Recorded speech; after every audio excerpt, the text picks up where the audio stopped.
Gente, vocês podem falar também, porque às vezes quando você fala sozinho demais, você acha que você tá doido, né? Então, só para eu saber que eu não tô doido, Júlia, qual que foi a sua experiência? Como que você avalia a sua experiência no remoto? Ah, eu acho que teve pontos positivos e pontos negativos. Sim, mas Eu acho que foi mais. Você acha ótimo. que foi mais ponto positivo ou mais negativo? Qual que foi a sua Eu avaliação acho que geral? depende da perspectiva, sabe? Eu acho que igual foi muito bom ficar em casa com a família até certo ponto, né? Porque teve bem intriga, É, se você ama a sua mas família, foi muito bom. Tem gente, né? mas isso foi muito bom, essa interação. Ficar em casa também é bom, porque igual aqui para assistir aula, a gente acorda 20 minutos, meia hora antes da É, aula e enfim, e antes eu acordava tipo 2 horas e tal. claro, é. Então, isso foram pontos positivos, mas eu acho O que deslocamento, em né? Eu relação. lembro dos meus alunos É, que moram em Contagem, em Betim, muito longe, né? Você fica 1 hora e meia, 2 horas para chegar no campus. Eu moro do lado do campus, então para mim é muito fácil ir pro campus. Mas para os alunos é muito difícil, né? É muito longe. e aí, só que em questão de matéria, eu acho que, assim, querendo ou não, é outra coisa, sabe? Não, você tem um. Pelo menos você, por exemplo, que é uma coisa que me fez pegar a sua matéria de novo, porque eu tinha feito já, né, de sociologia com você, é que você dá todas as aulas. Então é uma coisa positiva. Só que tem professor que dá aula de 15 em 15 dias e tudo mais.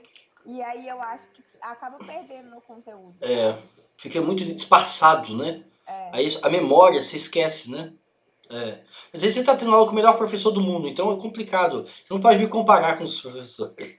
Tô brincando. E aí, você, Cecília, Christian, bom dia, Christian, tudo bem? Bom dia. E aí, qual que foi a sua experiência no ensino remoto? A gente está falando que provavelmente esse é o último semestre do ensino remoto. Então, quem gostou do ensino remoto vai ter que entrar na justiça agora para continuar tendo aula no remoto, porque a aula remoto vai acabar. Se tudo der certo, no próximo semestre vai ser presencial. Qual que foi a sua experiência, Christian? Fala pra Gente, gente. não sabia disso. Não, não, eu tô falando assim, eu tô antecipando, tá? Porque a gente vai ter reunião com o chefe do departamento essa semana. E aí ele vai passar algumas orientações da Pró-Reitoria de Graduação, tá? Eu tô A, antecipando. Mas, a mas minha o experiência, tema da reunião é esse. É o semestre presencial. ó, pra mim, eu fiquei muito improdutivo. Muito Eu- improdutivo. improdutivo. Por quê? Isso, muito improdutivo. Porque as disciplinas, pelo fato de elas estarem online e não contar falta, você tem muita flexibilidade para você vir É, no dia que você quer e tal. E aí acaba, vamos supor, eu falo assim, hoje eu não quero assistir essa aula, porque sei lá, porque eu tenho que fazer outra coisa. Às vezes eu deixo de assistir a aula porque eu estou fazendo trabalho de uma outra disciplina, é o que está mais acontecendo. entendi. E aí eu falo assim, não, mas aí depois eu assisto a aula. Não assisto. Na maioria das vezes eu não assisto. E Entendi. aí também tem a questão da saúde mental, Então que você é eu igual meu fico. filho, né? É péssimo Hã? aluno, né? Você é igual meu filho, porra. Péssimo aluno, porra. Então, o Christian não conta não, viu, gente? É porque a gente tenta pegar o ritmo do semestre. E eu não sei os pessoal, mas eu fico muito deslocado às vezes, tá? E eu fico olhando também, que todo mundo fala assim, né? É ensino remoto emergencial. Para mim é aula EAD, sabe? Sempre que eu falo assim, eu estou em EAD. Porque eu não. Até hoje eu fico assim, gente, mas qual que é a diferença do remoto pro EAD? É, na prática, não, né? Na verdade, o EAD tem toda uma metodologia, tem toda uma preparação do conteúdo, um treinamento dos professores. A gente não teve treinamento nenhum, a gente foi na tora, foi dando aula, aprendendo tentativa e erro, né? É isso. E você, Fernando Henrique, como foi a sua experiência no ensino remoto? Qual que é o balanço que você faz? Uai, Fred, tá bem melhor, viu? A gente consegue fazer mais coisas, eu acho. É, Porque que, tudo é Nossa, online, amigo, que tudo é. mau gosto.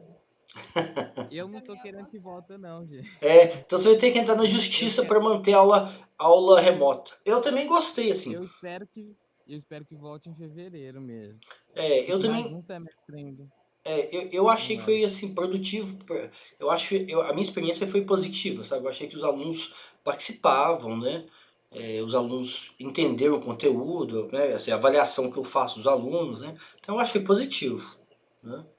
Não, e você consegue otimizar os tempos melhor, às vezes É, tá eu não tô dormindo, né? falando que é melhor, não. Claro que não tô falando que é melhor. Eu só É, tô falando que foi positivo pra mim, foi bom, né? Se a gente ficasse aqui mais 5, 8 anos, eu ficaria de boa. eu também. É isso. Eu acho que tá dando pra fazer as coisas tudo agora, né? Você estuda, Sim, você malha, você trabalha. é, Então acho que é. tá mais fácil. Agora, por exemplo, eu tô fazendo feijão. Enquanto eu dou aula, eu coloquei o feijão pra fazer. Então é super produtivo, entendeu? É muito mais interessante, né? Aí. Se você voltar lá, você volta pra voltar em fevereiro mesmo. Né? Não, não, isso é decidido pelo conselho universitário, mas Ah, provavelmente volta no próximo semestre volta. ah, não, gente. E você, Fernanda Souza, como você avalia a sua experiência? Assim, no início foi positivo porque eu tava devendo algumas matérias, porque eu fazia estágio e eu acabava tendo que ir adiando. Aí no primeiro semestre do remoto eu consegui colocar a maioria que eu tava devendo em dia. Mas assim, eu acho que com a aula presencial eu era muito mais produtiva, mesmo tendo o tempo de deslocamento, eu chegava em casa menos cansada do que ficando o dia inteiro em casa tendo aula online, sabe? Acho que Entendi. começa a ir esgotando demais, porque a aula que você assiste é no computador, o texto que você lê tá no É computador, tudo, depois cola aqui, aí é fica. maçante, né? É, Uhum. é verdade. É. E você, Mariana, qual que é a sua avaliação geral? Eu também tenho lados positivos e negativos. Essa questão de não precisar sair de casa, isso conta muito. Eu tô aqui no interior de São Paulo, ficando em casa, daí é mais tranquilo para mim. Só que eu fico pensando que eu não sei como que na época presencial eu dava conta de tanto trabalho. Eu não sei se agora no ensino remoto tá com mais trabalho ou se eu tô me Aumentou, com atrapalhando. certeza aumentou. Todos os professores Porque aumentaram, as avaliações. eu não sei se agora eu tô atrapalhada, não tô conseguindo dar conta assim do jeito que eu dava antes, ou se, ou se realmente estou dando mais trabalho, mas eu tô sentindo que eu tô ficando acumulada em todo semestre, eu sinto que eu acumulo, aí chega no final eu fico, nossa, graças a Deus terminou. Eu tinha esse sentimento também no presencial, mas é que agora, nossa, eu tô sentindo que tem tanta coisa para fazer que eu fico pensando, nossa, ainda bem que eu tô em casa, que eu não preciso ter esse tempo de deslocamento, termina a aula, já posso continuar o que eu tava fazendo de É, trabalho. Então tem lado positivo e negativo. Eu sinto falta também de, de ter a aula mesmo presencial, com as pessoas lá, o professor explicando. Eu gosto de discussão, mas eu gosto também de quadros, sabe? Explicar um pouco, apresentação, slide, assim. Eu gosto dos dois jeitos. Então, eu vejo um lado positivo e negativo. Não é totalmente ruim, mas também não é totalmente bom, que nem o Fernando falou. é, mas assim, mas assim, o importante é que o conteúdo está sendo discutido, né? E você, Cecília, qual que é a sua avaliação? Ai, Fred, pra mim a melhor parte do EAD vai ser quando ele terminar, ok? Talvez eu seja meio reclamona, mas é que pra mim é muito essa coisa de ficar mexendo no computador, eu acho muito chato. Essa coisa que a Fernanda falou também de ler no computador, quando a gente estava na aula presencial, o xerox era 12 centavos. Agora, se eu quiser tirar um xerox, é tipo 50 centavos a página, no mínimo, na papelaria.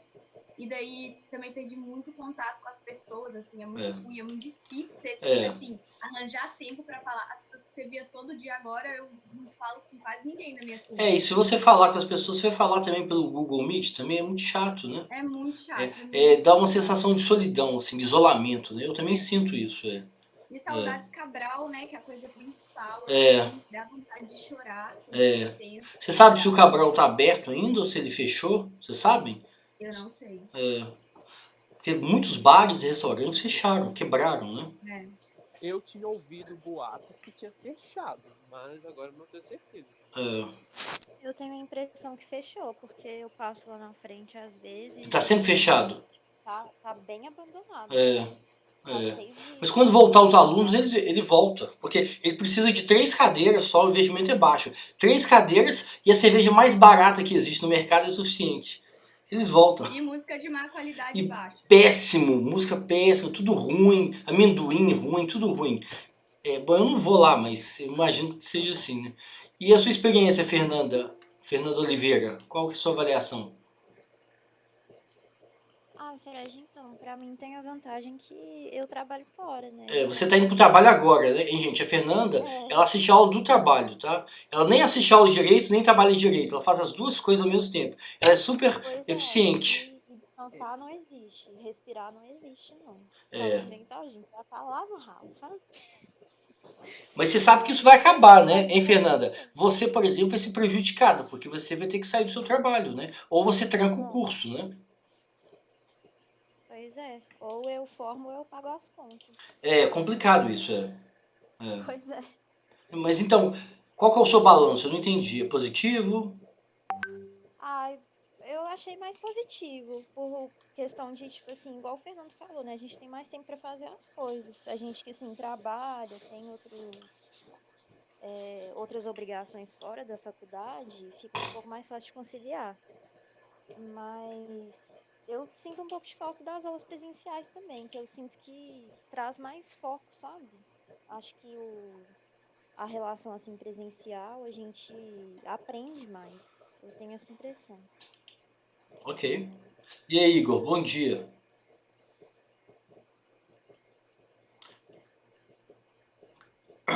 Bom dia, E aí, pessoal. acordou? Tá vivo?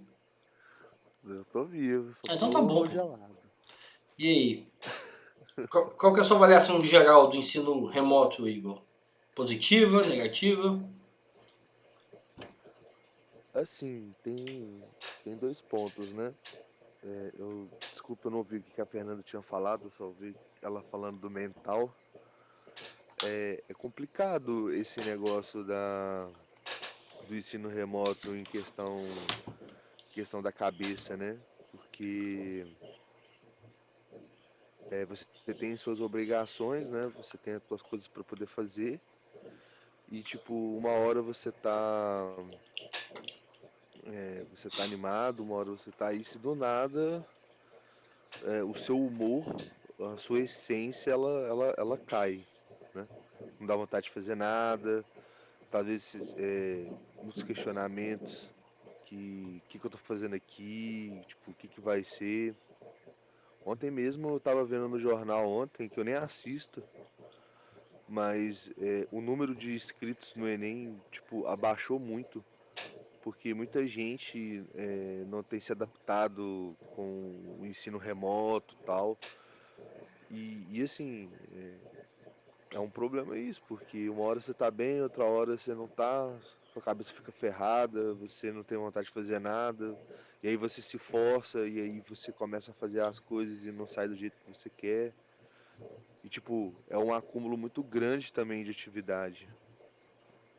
E isso, tipo, não é fácil, né? Igual, eu não tô em casa, eu tô aqui no sul.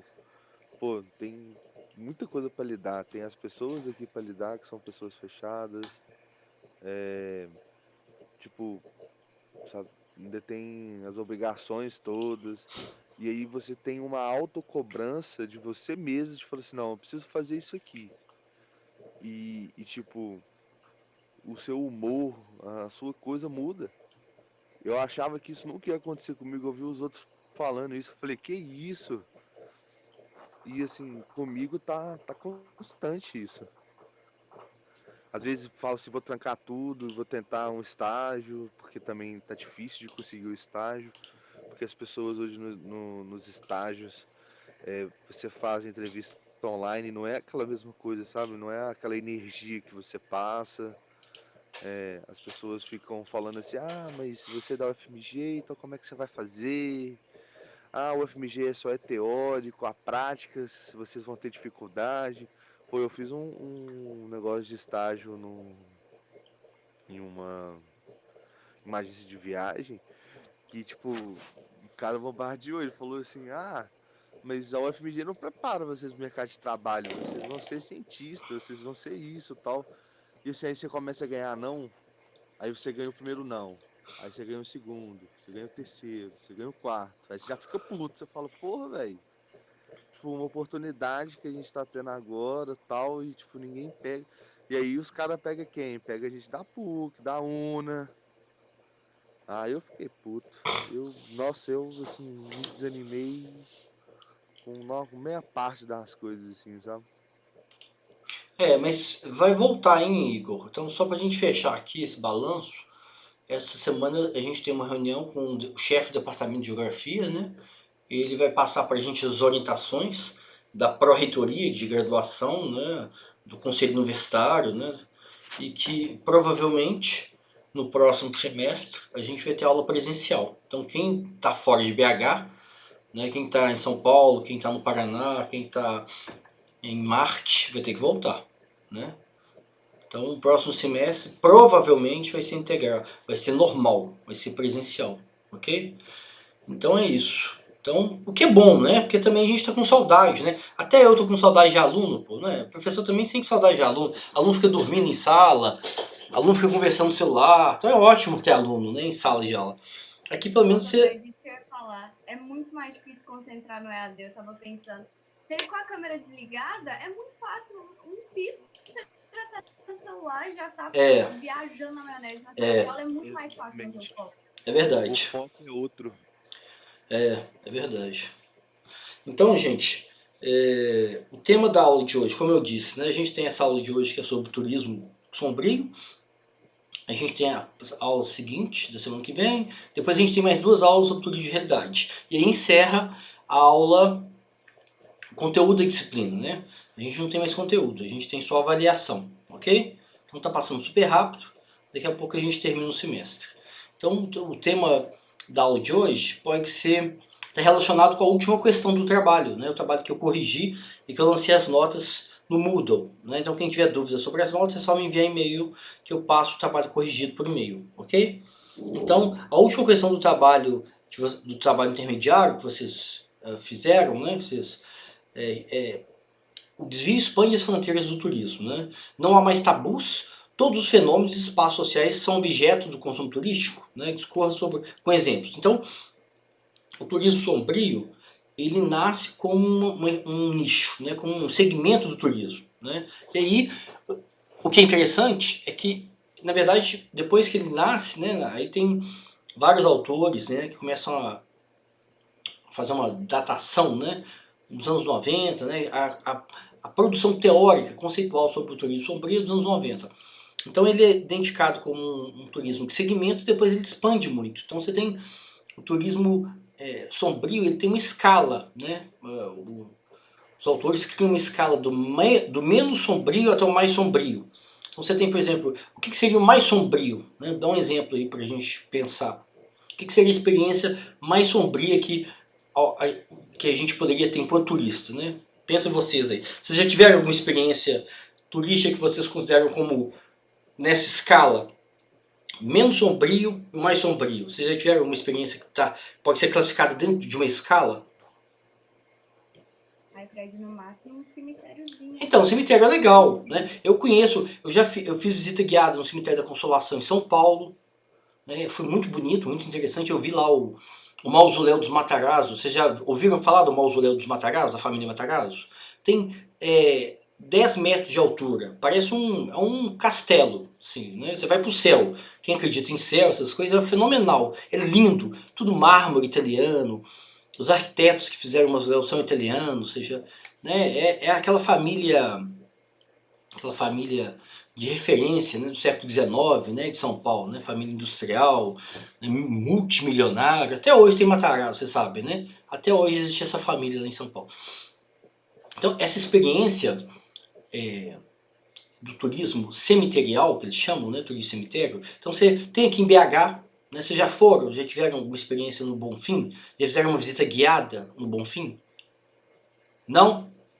Eu já. Eu já fui lá.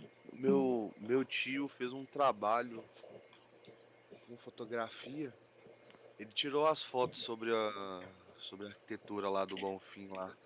Cara, é um trabalho, hein? É um trampo. Então, mas você gostou da visita guiada? Você gostou da... Eu fui lá uma vez, professor. Eu fui lá com o guia. Eu gostei, mas assim, as histórias do povo que tá enterrado lá é alta sociedade de Belo Horizonte. Sempre assim. É igual os Matarazzo que eu te contei, né? Que eu fui lá em São Paulo. A última viagem que eu fiz, antes da pandemia, antes do fim do mundo, né? Foi em São Paulo. Então eu fui lá fazer uma viagem no cemitério da Consolação. E aí é muito legal, eu gostei muito, assim, achei muito interessante, porque você conhece a história da cidade. Então, essa experiência em cemitério, vocês acham que tá mais próximo de qual extremo da escala, né? Muito sombrio, muito trágico, né? A gente também precisa definir o que é sombrio, né? O termo em inglês mais usado é dark turismo, né? Aí como que a gente traduz isso? Vamos pensar aqui, né? Você tem dark turismo, você tem black spot, tem tanaturismo, grief tourism, fright tourism, ou seja, você tem turismo sinistro, turismo de sofrimento, turismo para a morte, que é de Thanatos, né? Que é acho que é uma divindade grega, romana, não sei, né? O turismo de Thanatos, para a morte, da morte, né? Turismo ameaçador, turismo macabro. Essa visita cemiterial que eu fiz lá no cemitério da Consolação, vocês acham que tá próximo de qual polo? Mais trágico, mais sinistro ou menos? O que vocês acham? Eu acho que menos. Esse é menos. Sim, eu achei. Eu não fiquei com medo. Você ficou com medo, Christian? Trágico é aquele museu do crime em São Paulo lá, onde tá o serial killer quando você visita. Eu não conheço esse museu não. Tem um museu do crime lá em São Paulo, onde são os maiores crimes cometidos no Brasil. Eles têm uma representação. Aquela Susana Richthofen. Ela tá lá. A Suzana é foda. A Suzana, hein, gente? A Suzana é complicada, né, cara? Ela elimina. Se alguém entra no caminho dela, ela elimina. É psicopata, mas o psicopata faz isso, né? Nossa, é doido. Ela Vai sair 2 psicopata, filmes eu acho dela, tô doido que pra ver. é até um elogio pra ela. Em Acho que ela consegue Fernando, ultrapassar o isso. que você ia falar? Vai sair 2 filmes dela. Ah, sobre ela? 2 filmes sobre ela? Sobre Carlinha do ela e um sobre BBB. os irmãos. É. Vai ser um com ela e com os irmãos. Ela é psicopata, coitada, assim. Coitada da família, né? Hein, Christian, o que você achou da sua experiência? Da minha experiência No no cemitério. Isso, você falou que você foi no Bonfim, né? Sim. Eu fui quando eu estava no ensino médio, na época que tinha aqueles 6 horários, inventando. E aí eu fazia o curso de comunicação. E daí a gente foi lá, né, com o professor, e o professor, ele que fez a visita. Ele que foi o guia, né? Ele foi o guia, é isso? Isso, e claro que também tinha outro profissional lá, que eu não lembro o nome e a formação dele, mas ele também estava nos orientando. E é muito legal, primeiro, a história do cemitério Bonfim e a relação que os moradores têm com ele, né? Tem até a lenda da loura, né? A Loura do Bonfim. Quando a gente era criança, eu adorava essa história. Sim, Ela... e engraçado, quando você perguntava para alguns trabalhadores lá, tinha uns que falavam assim, não, eu já vi ela, que não sei o que. Tinha outros que falavam assim, não, isso aí é mito, é um mito. E também tem uma... É cova que fala? Enfim, tem uma cova lá que é de uma menina. E é muito legal como que ela virou tipo um instrumento de religioso. Tem pessoas que vai para lá para fazer oração, tem mulheres que vai lá para fazer, vamos supor, oferenda para conseguir virar mãe, sabe? Porque Para engravidar? Sim, eu não me lembro ao certo a história dela. Eu sei que ela virou, ela é uma criança, né? Ela virou uma santa, uma coisa assim, que auxilia as mulheres a engravidar, mulheres que têm dificuldade para engravidar. E aí eu achei isso muito legal. Se eu conseguir achar o nome, eu mando no grupo. Ok. E tem de uma outra mulher também que é mãe de santo. É mãe de santo que fala, né? E daí lá as pessoas também fazem oferenda, as pessoas fazem oração também. Porque também ficou outro ponto, vamos dizer assim, até turístico. As pessoas vão lá porque realmente tem uma questão da ligação com o local. Então eu achei isso muito interessante. Na época que eu fui, eu fiquei assim, gente... Eu não sabia que tinha esse ponto de... Uma espécie de peregrinação, não é, religiosa que você falou, né? Sim. Fora a estrutura do lugar que você vai, tem o do Raul Soares, né? Tem a cova dele, que é linda, maravilhosa. Eu diria que até a maior, né? Ah, é? Tem um mausoléu, tipo o mausoléu que eu vi dos Matarazzo, lá em São Paulo? Sim, sim, lá é enorme. Tem muitas pessoas que vamos dizer assim, tá também no meio artístico, que tá lá. Sim, sim. Então, essa experiência é uma experiência comum, né? A gente, lá em São Paulo, eu entrei no site, agendei, é gratuito, né? Você vai lá, agenda um horário, aí tem um guia, que é um trabalhador do cemitério, aquele cara que conhece todas as histórias, né? Então ele sabe aonde que o Silvio Santos está enterrado, antes do Silvio Santos morrer, tá? Ele sabe tudo, ele sabe todas as covas, ele sabe os artistas, os historiadores, as famílias tradicionais de São Paulo, aquela família dona da Bandeirantes, que eu esqueci o nome também. Então, todas essas famílias muito importantes, na verdade, eu entendo que está aqui, igual o Igor falou, né? Está no extremo baixo da escala, né? Tá mais perto daqui. Aqui, na verdade, o extremo aqui seria o que os autores chamam daqueles aqueles brinquedos de parque, sabe? Você lembra do Parque Guanabara? Vocês já foram no Parque Guanabara? Lembra que lá tinha um Castelo do Terror? Vocês lembram desse Castelo do Terror? Então é uma brincadeira, né, para criança, né? Então, igual aqueles trenzinhos também do terror, não tem trenzinho? Então eles colocam essa escala, né, do menos assustador, do menos trágico, menos sombrio até o mais sombrio, né? Então eu nunca tive experiência como turista de né, mais próximo do topo aqui, né? O que seria essa experiência próximo do topo? O que vocês acham? Dá um exemplo aí. Campo de extermínio, né? Então, por exemplo, um campo de extermínio, né? Ou visitar, por exemplo, Carandiru. Lembra do Carandiru? Quando a polícia de São Paulo matou 111 presos, né? Hoje o Carandiru não existe mais, né? Ele virou um parque, né? Eles explodiram aquele presídio, que é o maior presídio da América Latina, e virou um parque, virou uma biblioteca, eu acho, né? Eu não conheço lá. Alguém que conhece? Ou visitar, por exemplo... Já tem relatos que foi lá e disse que é sinistro a energia lá. Então... Eu também já ouvi que lá é bizarro, assim. Mas não existe mais, né? As celas. Gritando. Aquelas celas, por exemplo, não existem mais. Eles explodiram tudo. Então lá agora é um parque. A Fernanda escreveu, né? O Museu da Loucura também, né? Então o Museu da Loucura lá em Barbacena, né?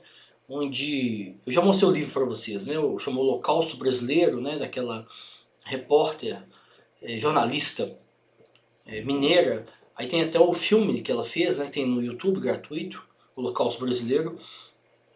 Então em Barbacena, por exemplo, as pessoas, morreram milhares de pessoas, né? Então, e lá virou um museu, né? Então você tem essa escala. Então o primeiro ponto importante que os autores chamam a atenção é essa escala do mais banal, né? o que beira o entretenimento, né? Que está aqui embaixo, e o mais próximo da gente, né? Que seria a morte de pessoas que você pode ter uma empatia, né? Que você pode ter uma identificação, né? Isso pode ser em Auschwitz, por exemplo, onde crianças foram mortas, né? Idosos, né? Então, onde milhões de pessoas foram mortas, ou pode ser em Barbacena, ou pode ser um ponto turístico, por exemplo, na Candelária, por exemplo. Vocês não lembram não, né? Vocês são muito novos. Mas teve uma chacina na Candelária. Vocês conhecem a história da Candelária no Rio? Então, é uma praça, tipo Baixo Centro da Candelária, né? Sabe o Baixo Centro aqui em Belo Horizonte? Perto da Santos Dumont, perto da rodoviária, perto da zona...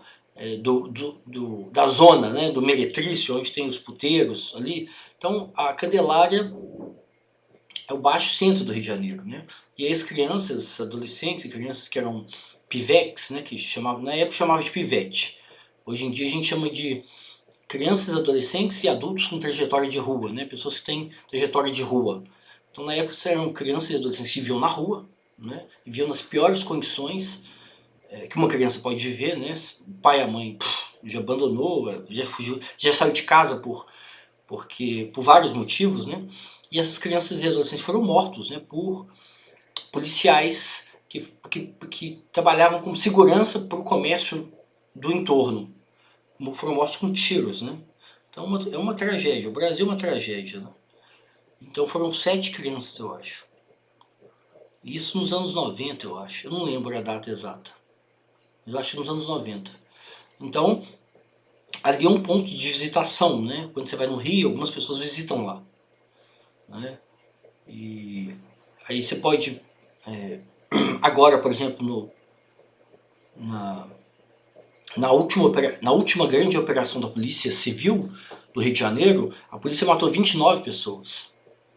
Né? Acho que foi na favela do Jacarezinho, né? Então, essa violência do cotidiano, ela pode gerar uma referência para a cidade, né? É uma tragédia, né? Uma tragédia muito forte, muito grande, né? E aí pode ser incorporado no roteiro, né? De visitação, como lá na Candelária, no Rio, né? Então você tem... Então essa escala é interessante por isso, né? Você tem experiências turísticas de entretenimento puro, como ir num parque do terror na Disney, por exemplo, um castelo do terror aqui no Parque Guanabara, né? Se você sentir medo, você tem 2 aninhos, né, de idade, né? Você não entende nada do mundo. Ou você pode ter uma experiência muito próxima de você, né, da violência policial na sua cidade. Por exemplo, se você mora no Rio de Janeiro, se você mora numa favela do Rio de Janeiro, isso é uma experiência concreta, né? Então, isso vai te afetar, né? Então, Auschwitz, por exemplo, a gente pode pensar também numa escala temporal também, né? Uma escala territorial e temporal, né? O que está próximo da gente? Vamos inverter a escala. Então, essa escala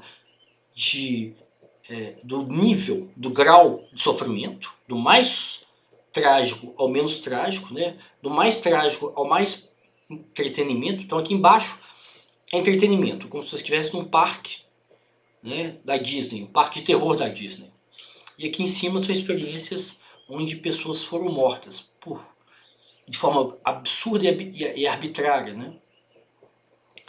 Então tem uma diferença. Essa escala mostra que existe uma diferença de empatia, de envolvimento.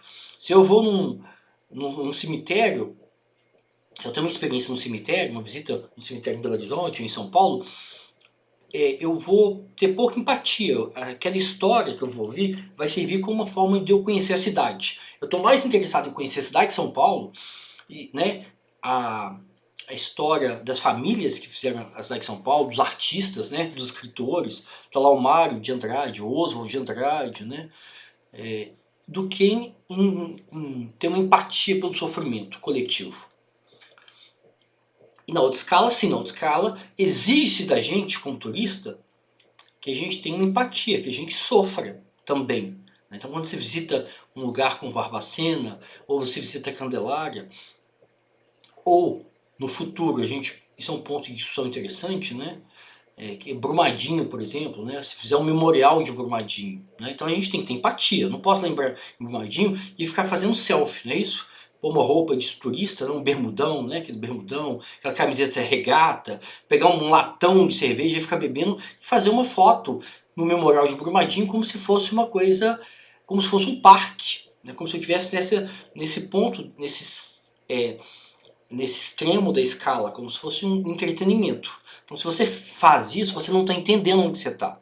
Então, o turismo de sofrimento é interessante porque ele exige do turista que ele seja menos alienado. Ele pode ser alienado também, a gente é alienado, eu não dou conta de tudo. Então, se eu vou visitar, eu estou, por exemplo, num país, né, que eu não falo o idioma, que eu não conheço a história, que eu não tenho nenhuma identificação com os grupos desse país, né, os grupos sociais, grupos étnicos, né?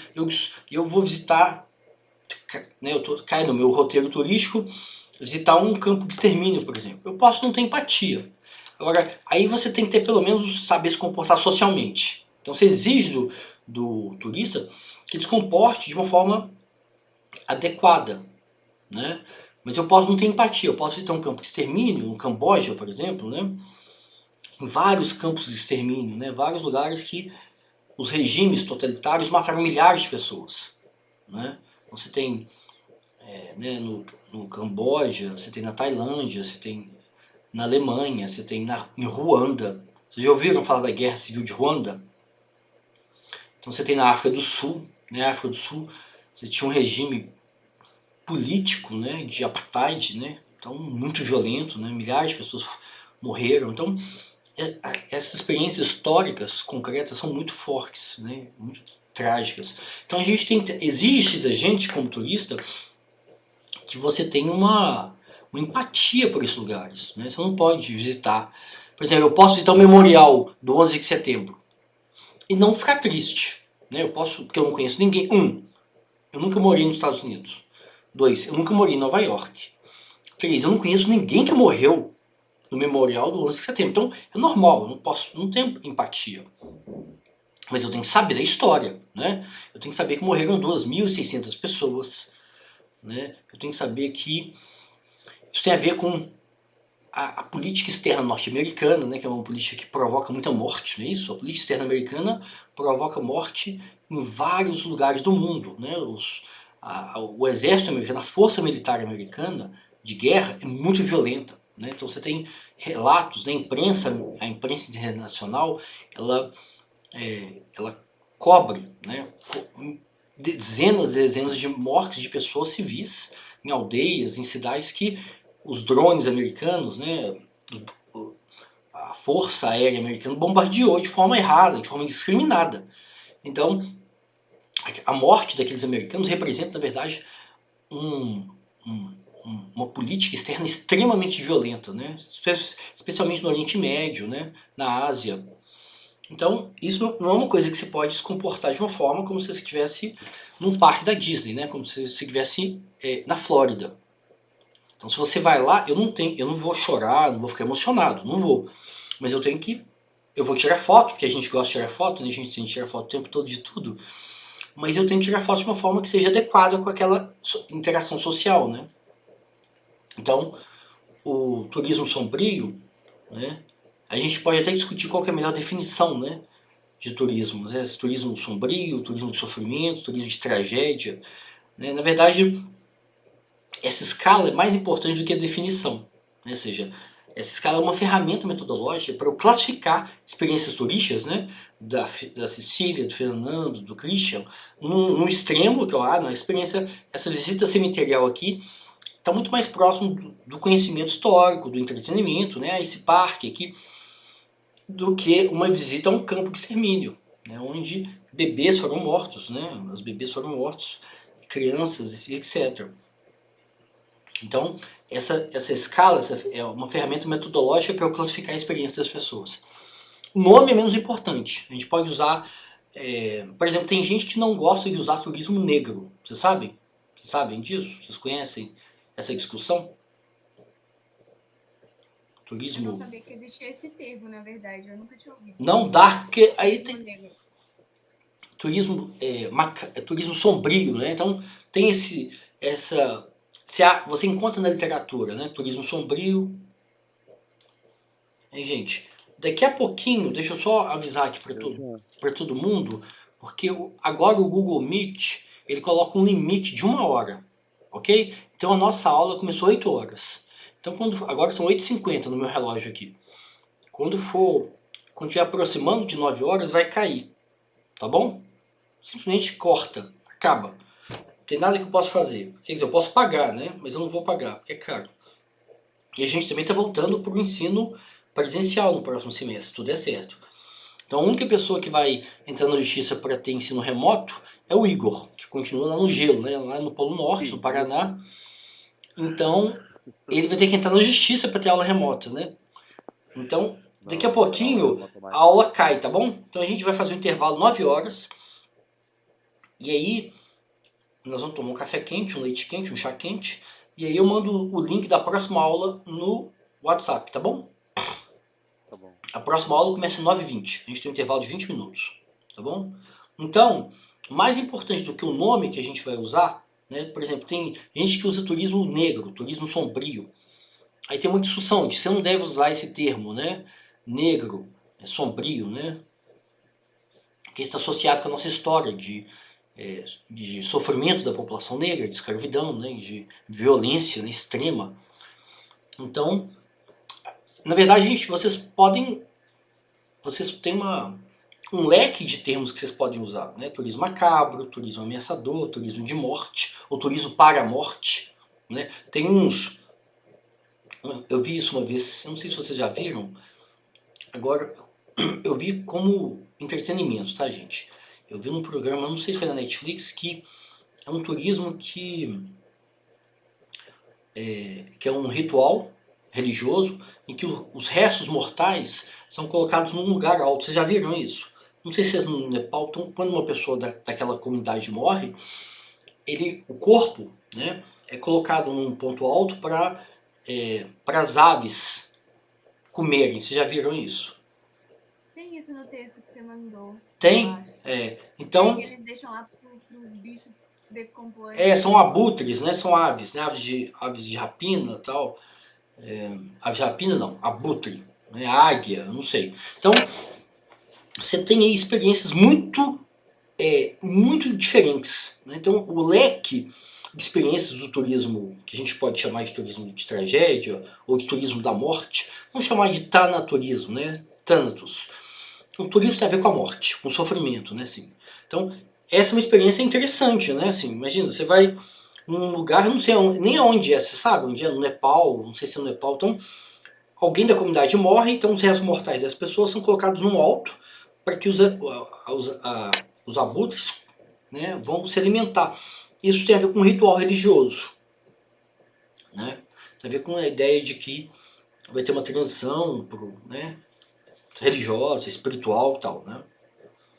Então, então são duas coisas importantes. Essa escala do mais próximo do entretenimento, mais próximo de um sofrimento coletivo, de uma morte coletiva concreta, real.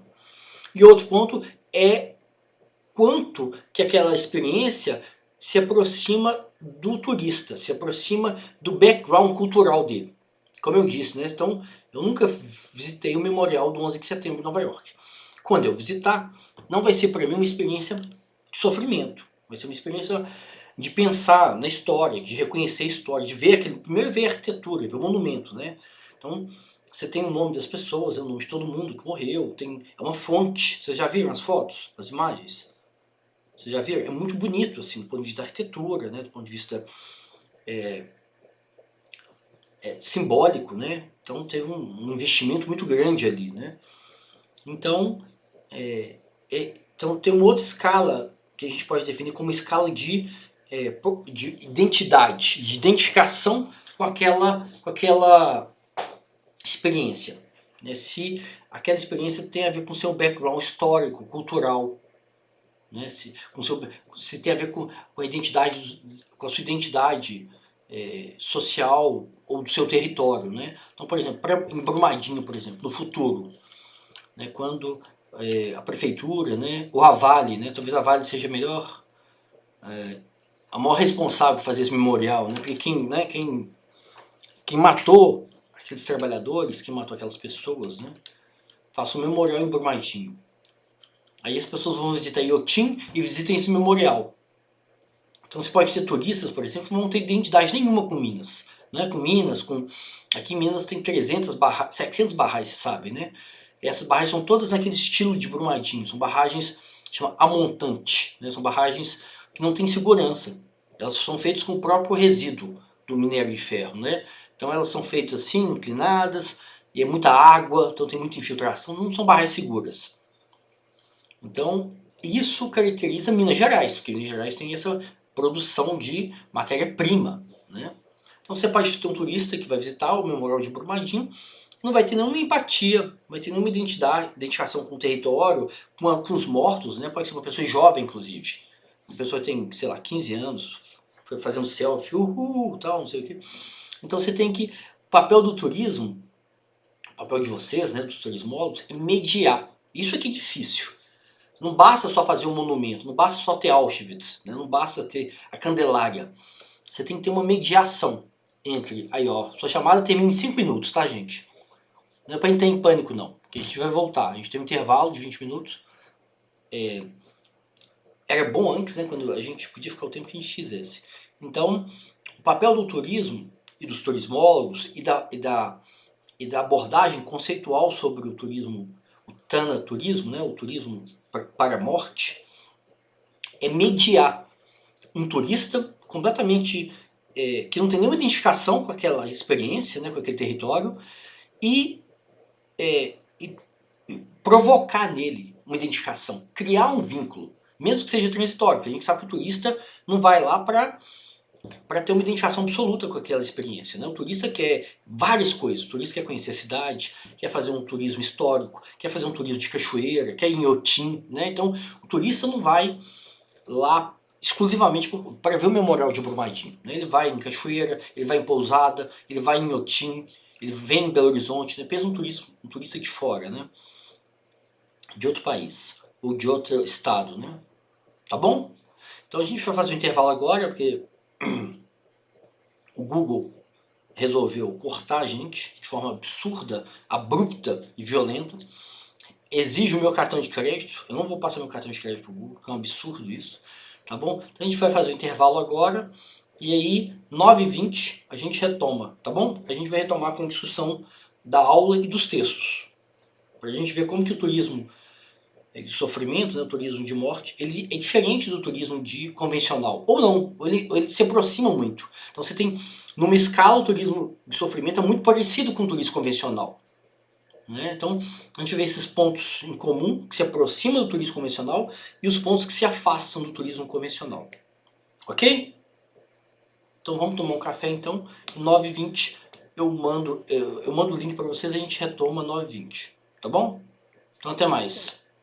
Ô Fred, eu só não vou conseguir voltar que eu tenho dentista agora. Aí, tá vendo? Isso não dá, tá vendo? Na aula presencial, ninguém sai da sala de aula para ir no dentista. Não, não dá, gente. Então, tem que acabar o ensino remoto. O ensino remoto, eu concordo, é uma avacalhação geral. Eu tô fazendo feijão agora, por exemplo, tá vendo? É uma avacalhação geral. Não tem sentido isso. O Igor tá dormindo. Não, tem que voltar pro ensino presencial. Não é verdade?